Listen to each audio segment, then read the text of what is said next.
नमस्कार। प्रारंभ पर आप सभी का स्वागत है। मैं अवनीश, हमारे साथ हैं बाबा रामदास जी। बाबा रामदास जी का स्वागत करते हैं और उसी के साथ दर्शकों, हम आज बात करेंगे एक बार फिर हरियाणा विधानसभा चुनाव पर। चुनाव जम्मू कश्मीर के में भी चल रहे हैं। कल पहले दौर का 23 सीटों पर मतदान हुए। मतदान के दौरान ये देखा गया कि प्रतिशत जो है वो लोगों के बाहर निकल के वोट डालने का ये बढ़ा है। बहरहाल आज हम वापस आते हैं जरा हरियाणा पे। साहब, हरियाणा में बाबा जी एक बार फिर खटाखट योजना कांग्रेस ने लागू कर दिया है। वृद्ध महिलाओं को, विधवाओं को 6,000 रुपए महीने की पेंशन, ओपीएस यानी पुरानी आपकी body pre OPS scheme, old pension scheme, उसको लाने की बात कर रहे हैं। इसी के साथ एमएसपी की गारंटी वो दे रहे हैं।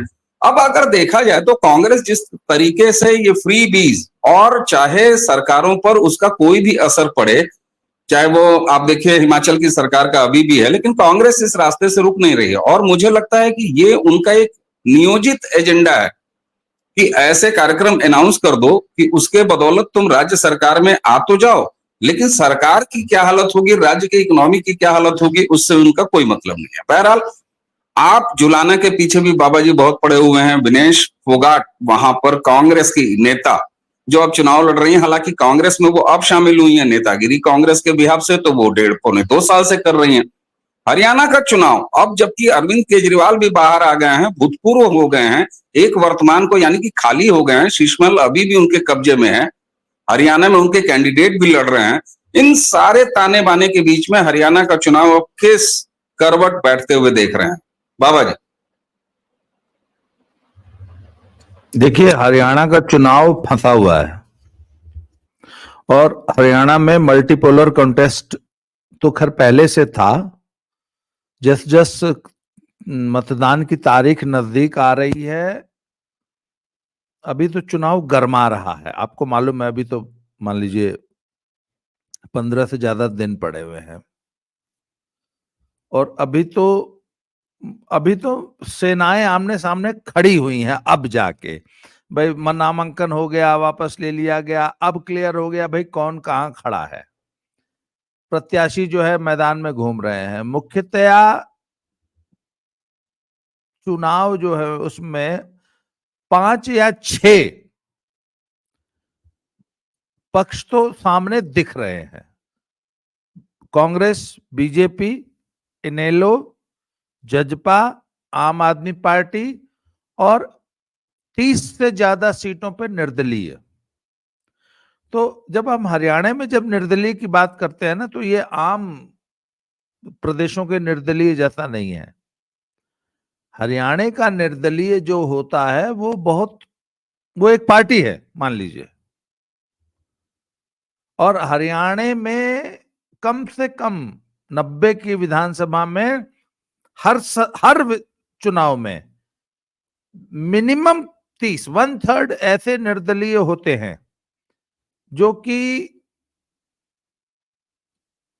15 से लेके 30,000 वोट, 40,000 वोट लेते हैं।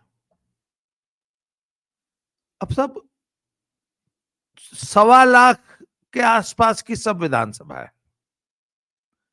1.25 लाख पोल होना है लगभग, मान लीजिए 1.25 लाख की विधानसभा है पोल की। अब आप उसमें देख लीजिए कि 5 कैंडिडेट हैं, तो एक के हिस्से क्या आता है। Anybody who is scoring above 35,000 लड़ाई में आ जाता है। 35,000 वोट आप ले लीजिए, आप लड़ाई में आ जाते हैं। 40-45 पे विजय हो जाती है। अब अगर 2 कैंडिडेट मजबूत आ गए, 3 कैंडिडेट मजबूत आ गए, तो 30,000 के आसपास लड़ाई सिमट जाती है। 30-35,000 जो वोट ले जाएगा। सर, हरियाणा का स्ट्रक्चर समझिए। हरियाणा की एक सबसे बड़ी खासियत है कि हरियाणा में कुछ बड़े बड़े गांव होते हैं। हरियाणा का जो सामान्य गांव है वहां 1,000, 1,500, 2,000 वोट होता है पोल। हरियाणा में ऐसे बड़े बड़े गांव हैं जहां 10-10 हजार वोट है, 15-15 हजार वोट है। और कोई निर्दलीय अगर 2 गांव का वोट ले जाए, 3 गांव, तो लड़ाई में आ जाता है। पता लगा, अच्छा उसके बाद खाप, सीधे सिंपल एक फॉर्मूला है भाई, दलाल खाप है। अब मैं जुलाना की बात करता हूं, आम आदमी पार्टी से कविता दलाल नाम की एक पुरानी खिलाड़ी जो है वो चुनाव लड़ रही है। दलालों के 8 गांव हैं, दलाल खाप के, दलाल गोत्र के 8 गांव हैं। 8 गांव मतलब 8,000 वोट है। अगर अच्छा आप ये देखिए ना कि कैंडिडेट के लिए चुनाव प्रचार कितना आसान है। उसको 1 महीना सिर्फ 8 गांव में घूमना है, तो कैंडिडेट हर घर पे 2 बार चला जाएगा। 8 क्यों? हरियाणा के चुनाव का ये फीचर जो है अन्य राज्यों में नहीं होता है, इसलिए हरियाणा के चुनाव को समझना बहुत टेढ़ी खीर है। अच्छा बाबा जी, ये जो आप डिटेलिंग बता रहे हैं खाप वाला, तो ये तो लगभग मुझे याद है जैसे कर्मचारी यूनियन का चुनाव होता है या कई बार जो है बार काउंसिल का चुनाव होता है, लड़ने वाले को पता होता है कि मुझे किस किस जिले और किस किस तहसील में जाना है। कर्मचारी चुनाव जो चुनाव है उसमें भी पता होता है कि मुझे कहाँ कहाँ जाना है। तो ये एक अच्छा, निर्दलीयों की जब आपने बात कही ना, तो जम्मू कश्मीर के चुनाव, जो कि देखिए बहुत सारे जम्मू कश्मीर में ऐसे थे जो कल 30-30 साल बाद, 20-20 साल बाद पहली बार वोट डाल रहे थे।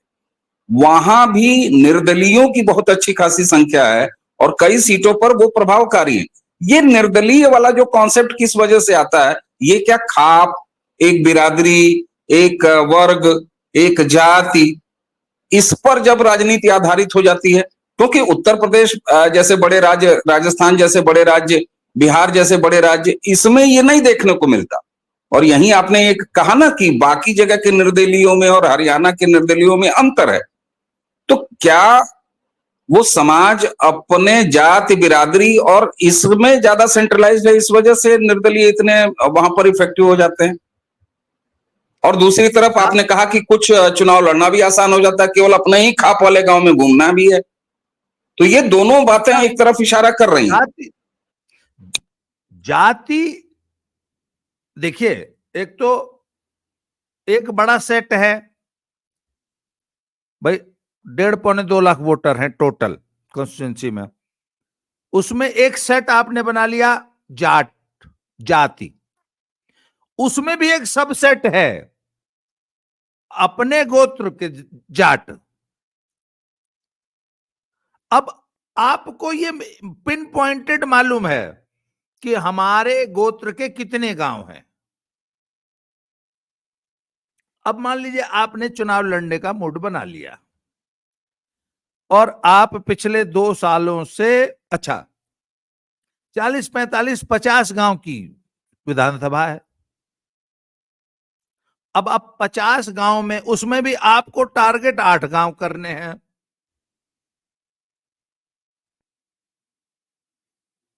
हो गया, कितना आसान है। अब मैं एक एग्जांपल दे रहा हूं, उससे आप पूरे हरियाणा की पॉलिटिक्स को समझिए। जुलाना हलके में कविता दलाल आम आदमी पार्टी की कैंडिडेट हैं। आम आदमी पार्टी के उसमें वो चुनाव लड़ रही हैं, 8 गांव में दलाल रहते हैं। उनमें जाके वो ये कहती है, अरे वो तो अगली तो बहू है, मैं तो बेटी हूं, बेटी का हक तो पहले होता है।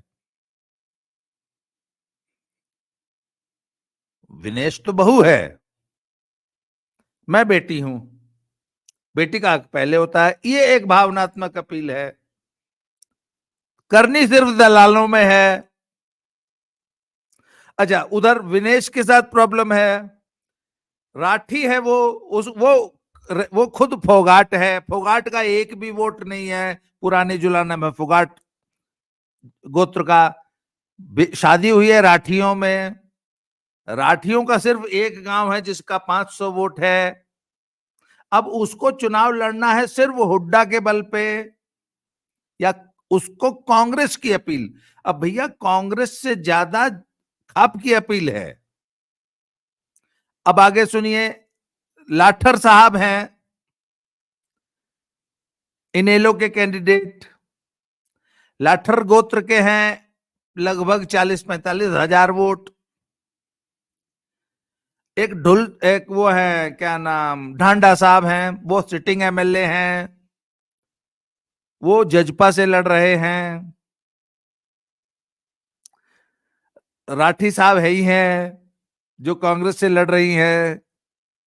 अब सर कितना स्पष्ट विभाजन है कि लाठरों के 45,000 वोट हैं, लाठर खाप।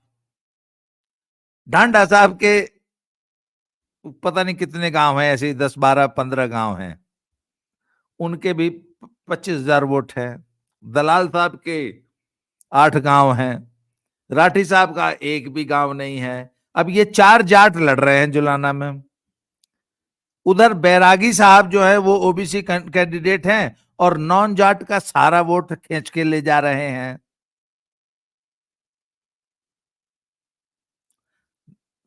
भाजपा कैंडिडेट, भाई बाकी सबने जाट लड़ा दिए तो भाजपा ने बैरागी लड़ा दिया। अब बताइए। अच्छा, एक चीज और, पीछे कहीं हुड्डा के किसी समर्थक ने कोई किसी लोकल यूट्यूबर को बातचीत में एक बात कह दी शैलजा के बारे में, उसकी जाति को लेकर। अरे है तो वो डैश ही, अरे हम, कोई टिकट की बात चल रही थी किसी को, तो वो बूढ़ा ताऊ बोलिया, अरे हम तो फलानी तो ऐसी थी, मतलब उसकी जाति को लेके कुछ डेरोगेटरी वर्ड बोल दिया। लोग इस बात को लेके उड़ा दी लोगों ने, ये देखो हुड्डा समर्थक तो ये। अच्छा, वो जो शब्द ताऊ ने बोला वो आम समाज में यूज होता है। अब ताऊ को क्या मालूम बेचारे 80 साल के बूढ़े को कि ये जो बात है ये हुड्डा को इतनी नुकसान कर जाएगी। पता लगा हुड्डा समर्थक दलितों को ऐसे ट्रीट करते हैं। अब वो एक बात है, उड़ गई, तो उसने बहुत नुकसान किया है हुड्डा साहब का। अच्छा, दूसरी बात है, टिकट वितरण में हुड्डा साहब की चली है पूरा 100%। शैलजा को कुछ मिला ही नहीं है, इवन राहुल जी को नहीं मिला, प्रियंका जी को कुछ नहीं मिला, शैलजा जी क्या करेंगी? सुरजेवाला ये बड़ी बात आपने कह दिया कि राहुल गांधी को कुछ नहीं मिला, वहां प्रियंका वाड्रा को कुछ नहीं मिला, तो ये शैलजा और बाकी सुरजेवाला कौन होते हैं? अच्छा बाबा जी, एक चीज, अब जो आपके जरिए मैं हरियाणा के विधानसभा चुनाव की तबीयत को समझ रहा हूं, या जितना अभी तक समझ पाया हूं, उस लिहाज से जब वहां जाति इंपॉर्टेंट है, और जाति मतलब होता ना एक स्पेशलाइजेशन, उसके बाद एक आता है उसमें माइक्रो स्पेशलाइजेशन। भाई चमड़ी रोग विशेषज्ञ हैं, अब चमड़ी रोग विशेषज्ञ में भी 75 तो माइक्रो स्पेशलाइजेशन है, डर्मेटोलॉजिस्ट अलग है, फलाने लॉजिस्ट अलग है। तो हरियाणा का भी मुझे वोट पैटर्न विधानसभा में तो कम से कम आपके जरिए यही दिखाई दे रहा है कि साहब एक तो जाति हो गई खाप, दूसरा हो गया फलाने वाले खाप, तीसरा हो गया बहू की बेटी, चौथा हो गया उसी में 4-4 लोग बेड़िया धसान कर रहे हैं अलग अलग पुर्जों को लेके, कोई दलित को लेके, तो कोई फलाने को लेके, तो कोई नान दलित को लेके, ये सब हो रहा है। अब ऐसे में पार्टियों का कोई अस्तित्व तो रह जाता है कि हाँ भैया ये कांग्रेस का मैनिफेस्टो और कांग्रेस के मैनिफेस्टो पर चुनाव, ये भाजपा का मैनिफेस्टो और भाजपा के मैनिफेस्टो पर चुनाव। तो ये फैक्टर कितना है, मतलब पार्टियां कितना लड़ रही हैं फिर विधानसभा में हरियाणा जैसे राज्यों, या कितना महत्वपूर्ण रह जाता है कि पार्टी जैसे भाजपा ही है, भाजपा खास तौर पर करती सोशल इंजीनियरिंग जरूर है, लेकिन मुलम्मा तो ये चढ़ाती है ना, एक पॉलिसी लेके चलती है ना कि नहीं साहब हम इस जात पात और फलाने ढकाने से ऊपर हैं, राष्ट्रवाद की राजनीति कर रहे हैं। लेकिन हरियाणा में जो आप ताना बाना बना रहे हैं या बता रहे हैं, तो ऐसे में पार्टियों का कोई महत्व रह जाता है क्या हरियाणा जैसे चुनाव में? पार्टियों का महत्व है, ऐसी बात नहीं है। और 3 पार्टियां तो इस चुनाव में बहुत मजबूती से चुनाव लड़ रही हैं, 3। चौथी और 5वीं पार्टी बड़ी मजबूती से वोट काट रही है, वो सब वोट कटवे हैं। और 3 पार्टियां चुनाव लड़ रही हैं और 3 पार्टियां बहुत मजबूती से वोट काट रही हैं। पहला कांग्रेस, बीजेपी और इनेलो, ये तीन मजबूती से चुनाव लड़ रही हैं। और जजपा, दुष्यंत की पार्टी, आम आदमी पार्टी और निर्दलीय हर सीट पर जहां जहां खड़े हैं वो सब 15 से लेके, मैंने बताया 15 से लेके 30-40, कम से कम 10 निर्दलीय तो जीतेंगे, ये ध्यान रखिए। 10 निर्दलीय जीतेंगे, बाकी 20 निर्दलीय ऐसे होंगे जो कि 10,000 से लेके 30,000 तक वोट लेकर सेकंड थर्ड आएंगे। तो जो सेकंड थर्ड आएंगे ना सर, उसके बाद जजपा के 90 में से 10 कैंडिडेट ऐसे होंगे जो कि 30,000 प्लस वोट लेंगे, 10। बाकी 80 जो है वो 2,000 से लेके 10,000 तक वोट लेंगे। अब सर 1.25 लाख की कॉन्स्टिट्यूंसी में जहां सिर्फ 1.25 लाख वोट पोल रहा है, 6 कोणीय चुनाव हो रहा है, उसमें अगर आपका कोई 2-3 हजार वोट खराब कर दे तो 3,000 वोट तो आपकी तो नैया डुबा देगा। ऐसे में 3-3 हजार वोट खराब करने वाले 3 कैंडिडेट हो गए ना भाई। जजपा वाला भी हर सीट पे जो न्यूनतम लेगा वो 2-3 हजार लेगा, अदरवाइज ठीक ठाक कैंडिडेट हो गया तो 5-7 हजार वोट खराब कर देगा। अगर आपने किसी पार्टी के बागी कैंडिडेट को टिकट दे दिया है, जो मांग रहे थे भाजपा से, दे दिया आपने, उनको वहां नहीं मिला तो दे दिया आपने, कांग्रेस से मांग रहे थे दे दिया आपने, इनेलो से मांग रहे थे दे दिया आपने, कोई मजबूत निर्दलीय था वो आ गया। जैसे पिछली बार जो जजपा के 10 कैंडिडेट जीते थे, शायद याद आ रहा है मुझे, उसमें से 6 या 7 भाजपा के बागी थे।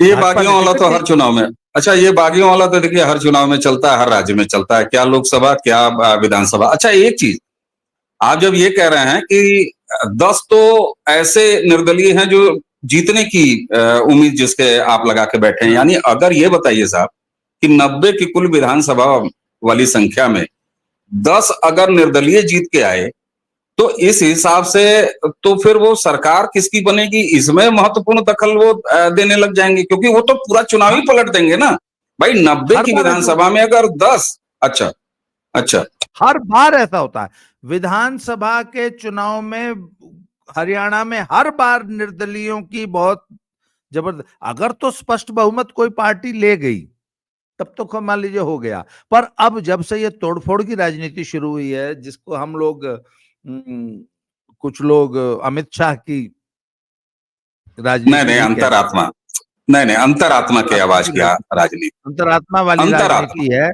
उसमें मान लीजिए आप भाई 90 की विधानसभा है, 45 चाहिए, आपके पास मान लीजिए 55 ठो है, तो 10 की अंतरात्मा जगा दी आपने,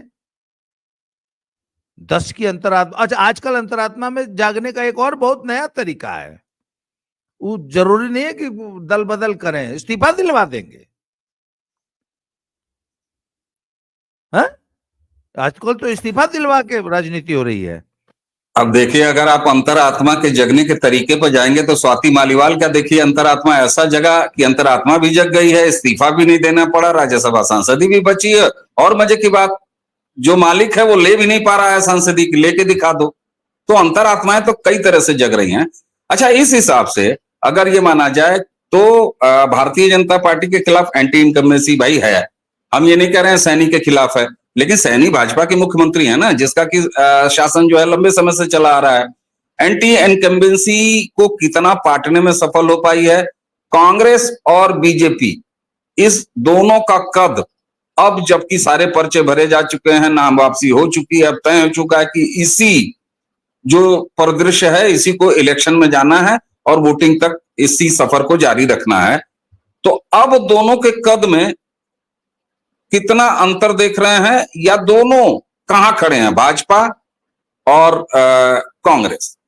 और इस बीच में अगर ये 10 सीटों वाले निर्दलीय वाला है, मान लीजिए मामला 1-2 सीट आगे पीछे जैसे हम लोगों ने मध्य प्रदेश में देखा पहली बार में, तो इस तरह का अगर मामला आता है तो ऊंट किस करवट बैठते हुए दिखाई दे रहा है आपको? मान लीजिए बराबर हो गया मामला, 1-2 सीट का है और 10 ठो निर्दलीय आपके किस्से में है। सर सबसे पहले तो मैं अगर वोट बैंक पॉलिटिक्स की बात करूं तो भाजपा के साथ एंटी जो नॉन जाट वोट है ना सर, जाट नॉन जाट की पॉलिटिक्स चल रही है ना हरियाणा में इस समय, तो सर भाजपा ने अपना नॉन जाट वोट बचा के रखा है।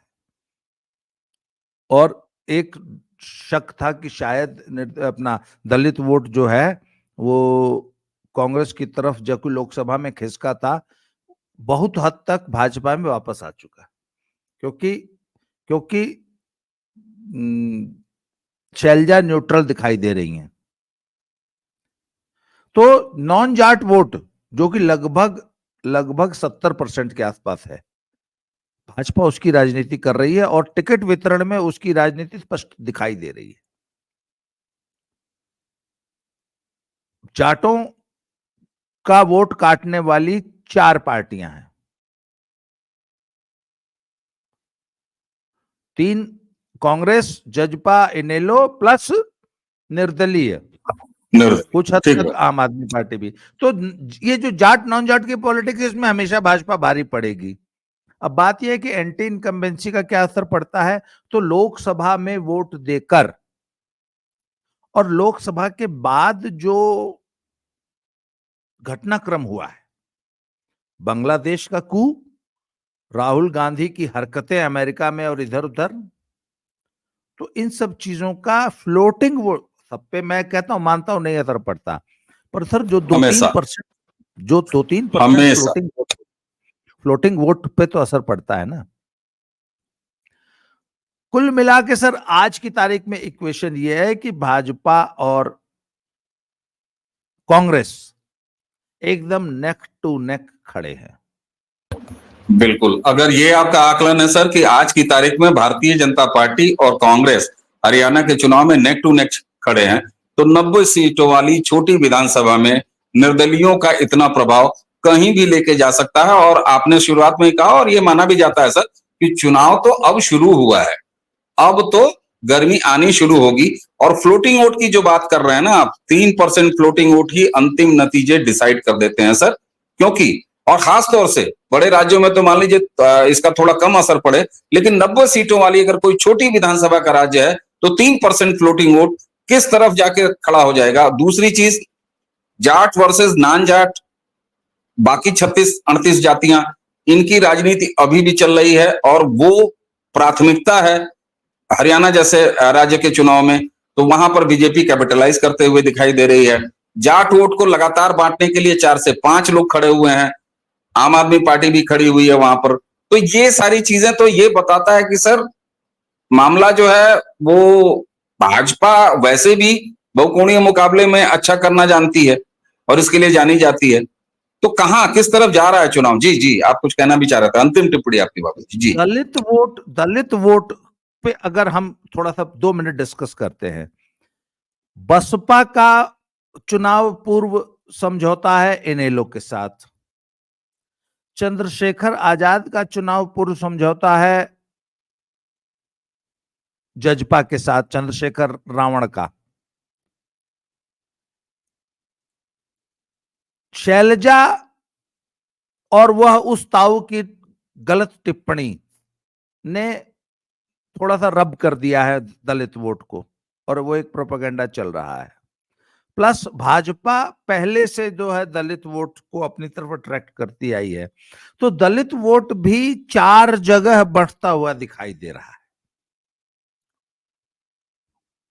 भाई बसपा का कुछ तो प्रभाव है, रावण का कुछ तो प्रभाव है, शैलजा का कुछ तो प्रभाव है, और भाजपा की राजनीति का भी कुछ प्रभाव है। तो जो 10-12-14% मतलब चर्मकार और वाल्मीकि मिला के 12-14% वोट है, तो वो 4 जगह बटना है। मेजर पोर्शन भाजपा और कांग्रेस में ही बटेगा, और यही डिसाइडिंग फैक्टर होगा। इसके ठीक अलावा है। जो अंतरराष्ट्रीय घटनाक्रम है वह जो है फ्लोटिंग वोट पे असर डालेगा। प्लस अब अंत में आ जाते हैं फ्रीबीज की घोषणा। 6,000 रुपए की जो वृद्धावस्था पेंशन है, वो इससे पहले भाजपा ने, खट्टर सरकार ने जो है बहुत अच्छी, सर एक बात मानना पड़ेगा कि खट्टर ने जो डिजिटलाइजेशन किया है ना प्रशासन का, और इसकी तारीफ तो सुनने में आती है, इसकी तारीफ तो सुनने में आती है, बिल्कुल। वो ऑलरेडी इतना ज्यादा कर चुके हैं। पर पिछले चुनाव में हमने देखा कि फ्रीबीज जो है ना, दे आर नॉट परमानेंट। आप कितनी भी फ्रीबी बांट दीजिए, ये दिल मांगे मोर वाली जो टेंडेंसी है, और लोग चलती फ्रीबी रहती लेते हैं। भाई यूपी में इतनी फ्रीबी बांटी गई, सबने ली पर वोट नहीं दिया। बिल्कुल सही बात है। और एक चीज और बताऊं आपको कि अब धीरे धीरे फ्री बीज का ऑटो में कन्वर्ट होना, इसका रेशियो बहुत ज्यादा घटता जा रहा है, घटता जा रहा है। और लोग अगर सोच रहे होंगे कि खटाखट योजना कल लोकसभा में कोई लाभ मिला, तो उससे ज्यादा जो है अफवाहें और जो दुष्प्रचार था, उससे कांग्रेस को थोड़ी बहुत मजबूती आई, विपक्ष को थोड़ी बहुत मजबूती आई।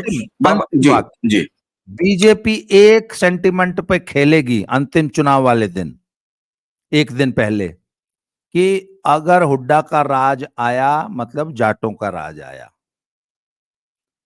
और जाटों के राज से सर प्रदेश की 70% जनता डरती है। ठीक बात, ठीक बात। तो ये तो खैर ये जो सेंटिमेंट है ना, ये चुनाव डिसाइड कर देगा। बिल्कुल ठीक बात है। इसमें ये भी देखना पड़ेगा कि इस तरह का खुला खुला ये सेंटिमेंट को खेलना भाजपा कितना अफोर्ड कर पाती है जाट मतदाताओं के सामने, तो ये भी एक बात आएगी। बहरहाल बाबा जी, आपने हरियाणा के चुनाव के बारे में एक ऐसी दृष्टि रखी जिसमें हम लोगों ने कोई जबरिया की बातें नहीं की, और जो वाकई फैक्टर्स असर डाल सकते हैं हरियाणा के चुनाव पे, उसको डिस्कस किया गया। बाकी हरियाणा पे अभी और बात, अभी तो चुनावी गर्मी वहां शुरू हुई है। सर जी भी भूतपूर्व हो गए हैं, शीशमहल से निकल के कितना वो हरियाणा जाते हैं, उनका अपना प्रदेश है, गृहनगर है, मतलब गृह प्रदेश है, वहां भी वो क्या करते हैं, ये भी देखने वाली बात होगी। बहुत कुछ आएगा हरियाणा चुनाव पर। बाबा जी, आपने हमें समय दिया, आपके साथ और भी बातें करेंगे हरियाणा चुनाव पर। आपका बहुत बहुत धन्यवाद, और दर्शकों इसी के साथ हमें और बाबा जी दोनों को आके दीजिए प्रणाम।